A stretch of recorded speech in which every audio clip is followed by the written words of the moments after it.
माता रेणुका जी जो है जमदग्नि ऋषि की पत्नी है। इनके 4 पुत्र थे। बड़े पुत्र परशुराम जी थे, छोटे पुत्र 3 थे। तीनों माता भक्त थे, परशुराम जी पिता भक्त थे। परशुराम उनके पिताजी के कहने से परशुराम जी उनका ज़्यादा बात मानते थे, और माता जी जो है इसी बात से बहुत दुखित रहती थी कि हमारे 3 पुत्र हमारे भक्त हो गए और पिता भक्त सिर्फ परशुराम जी हैं। परशुराम जी भी बहुत क्रोधित रहते थे, और इनके पिता जमदग्नि ऋषि ये सूर्य के बहुत मतलब जिसको कहते हैं तपस्वी थे, सूर्य भगवान को ज़्यादा पूजते थे।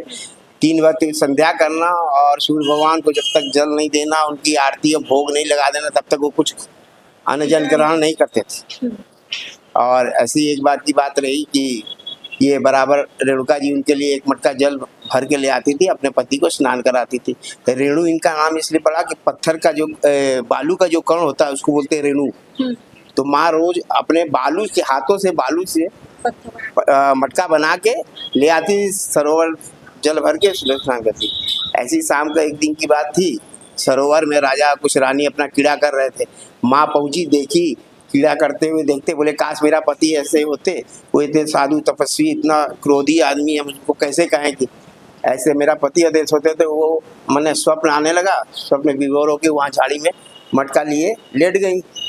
अब सूर्य भगवान अस्त हो गए, इनका सब कर्मकांड खत्म हो गया, न भोग लगा पाए, न स्नान कर पाए और न आरती कर पाए भगवान को। बहुत एकदम लाल पीला हुए बैठे रहे झोपड़ी के बाहर।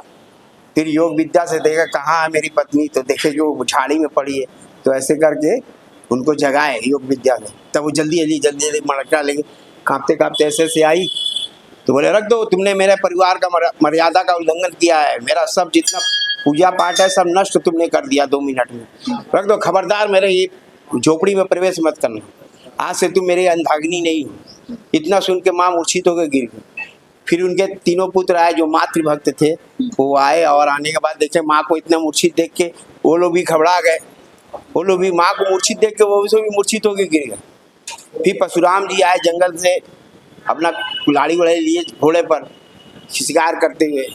वो आते रहे तो पहले अपना पिताश्री को प्रणाम करते रहे, लेट के दंडवत की। बोले पिताश्री क्या आज्ञा है?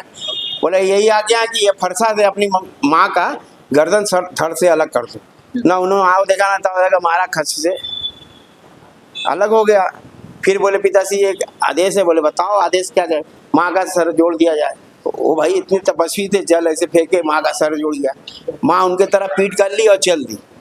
बोली अब हम ये गृहस्थ जीवन से संन्यास ले रहे हैं, हम सन्यासी हो जाएंगे। वो चली गई, जटा बड़ा बड़ा हो गया, 3-4 फुट बेसी तक जड़ा हो गया। ये लोग बाप बेटा पीछे पीछे चल जाइए, चलिए चलिए। बोले कुछ नहीं, आप आएंगे ही नहीं कभी। बीच में जमदग्नि ऋषि मर गए, परशुराम जी तो अमर हैं। माँ चली गई पर्वत पे, वहाँ गिरिराज पर्वत से माँ का मिलन हुआ हजारों हजार साल बाद।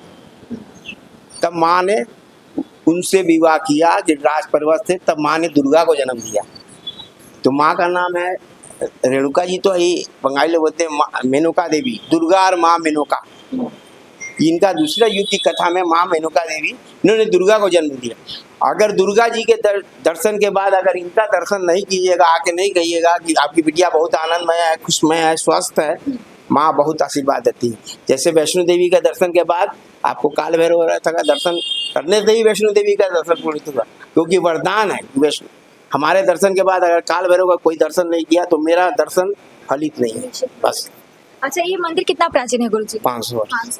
पता है, तो पहले मैं बताया था। किसके द्वारा स्थापित है?